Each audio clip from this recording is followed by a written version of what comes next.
আমার সব বন্ধুদের হাই জানিয়ে সবাইকে শুভ দুপুর জানালাম। তো চলো আজকে আবার একটা রান্নার রেসিপি নিয়ে চলে এলাম। ব্লগ এখন দিতে পারছি না, তো রান্নাগুলো শেয়ার করছি। তো আজকে তোমার সঙ্গে ফুল চিংড়ি মাছের বড়া রেসিপি শেয়ার করবো। তাই দেখো আমি ফুল চিংড়ি মাছটা বেছে নিয়েছি। এর মধ্যে অনেকগুলো মাছ থাকে, তো একটু বেছে নিলে ভালো। তো কাঠি থাকে, ছোটো কাঠি, সেগুলো ফেলে দিয়ে এগুলো বেছে নিলাম, নিয়ে ধুয়ে নিয়ে এসেছি। তো এখানে দেখো থালার মধ্যে ধনে পাতা কুচি, আদা কুচি, রসুন, কাঁচা লঙ্কা, হলুদ, নুন স্বাদ মতো নিয়ে নিয়েছি আমি। আর এখানটা বেসন নিয়েছি, আর এই দেখো পেঁয়াজ কুচিয়ে নিয়েছি। তো পরিমাণ মতোই নিলাম। তো আমি একটা বড় পেঁয়াজ কুচিয়ে নিয়েছি, 3-4টে রসুন কুচিয়ে নিয়েছি, সবই আন্দাজ মতো। তো চলো এখন এই চিংড়ি মাছগুলো আমি এই পেঁয়াজটার মধ্যে দিয়ে দেবো। দিয়ে এখন সব উপকরণ একটা একটা করে দিয়ে ভালো করে এটা মেখে নেবো। তো বন্ধুরা, যেহেতু আমি এক হাতে মোবাইলটা ধরে আছি, অসুবিধা হচ্ছে। দেখো সব উপকরণের মধ্যে দিয়ে দিয়েছি, দিয়ে এখন এটাকে মেখে নেবো। এতে জল দেওয়ার দরকার নেই, যেহেতু চিংড়ি মাছটার মধ্যে জল থাকে, তাই জলটা আর দেবো না। জলটা দিলে কী বলতো, খুব পাতলা হয়ে যাবে। আর বেসনটা কিন্তু পরিমাণ মতোই দেবে, যাতে বড়াটা টাইট মতো হয়, কড়াই দিলে ছেড়ে না যায়। তো চলো ভালো করে মেখে নিই, চেপে চেপে মাখবো, তাহলে ভালো, কিন্তু মাখাটা ভালো হলে বড়াটা কিন্তু টেস্টফুল হবে এবং বড়াটা করতেও সুবিধা হবে।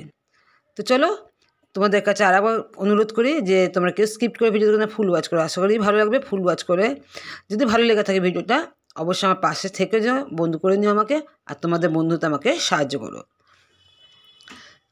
তো চলো এই দেখো আমি ভালো করে মেখে নিয়েছি, মেখে নিয়ে এখন তোমাদের কাছে আবার চলে এলাম। তো বন্ধুরা দেখো, কড়ার মধ্যে আমি সাদা তেল দিয়ে দিয়েছি, দিয়ে এখন তেলটা গরম করে নিলাম। তোমরা চাইলে সর্ষের তেলও করতে পারো।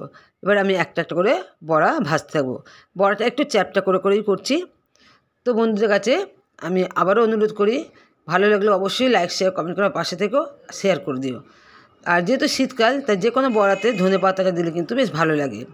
আর যেহেতু মাছের বড়া, তো এখানটা আমি আর চিনি দেবো না। চিনি দিলাম আর কি, চিনিটা ভালো লাগবে না খেতে। তো ঝাল ঝাল এটা হলে খুব বেশি ভালো লাগবে, তোমাদের আন্দাজ মতো দিও। তো বন্ধুর কাছে আবারও বলি, তোমরা কেউ মন খারাপ করো না, আমি ঠিক সময় তোমাদের ভিডিওগুলো দেখে যাবো। তোমরা তোমাদের আইডিগুলো একটু চেক করে নিও। আর যেসব বন্ধুদের পারবো না, আবার আমি কিন্তু ঠিক টাইমে এসে ভিডিও দেখে যাবো। তোমরা আমার পাশে থেকো। তোমাদের ভালোবাসা পেয়ে আমি সত্যিই কিন্তু অনেকটাই ভিডিও করতে উৎসাহিত হচ্ছি, এবং আমার ভালোও লাগছে ভিডিও করতে। তো তোমাদের কাছে আমি অসংখ্য ধন্যবাদ আর চিরকৃতজ্ঞ। তো চলো এবার আমি একটা করে বড়া ভেজে নিচ্ছি। তো বন্ধুরা, যেহেতু আমার কড়াটা বড় এবং বড়াগুলো আমি খুঁজতে যে বড়ো করে তা না, ছোটো করেছি, তাই দেখো আমি অনেকগুলো বড়াই একসঙ্গে করেছি। তোমরা চাইলে কিন্তু আরও কম করে বড়া করতে পারো। তো তোমরা দেখতে পাচ্ছ একটাও বড়া কিন্তু একটার সঙ্গে একটা লেগে থাকেনি, সব ছাড় হয়েছে। কি সুন্দর হয়েছে না?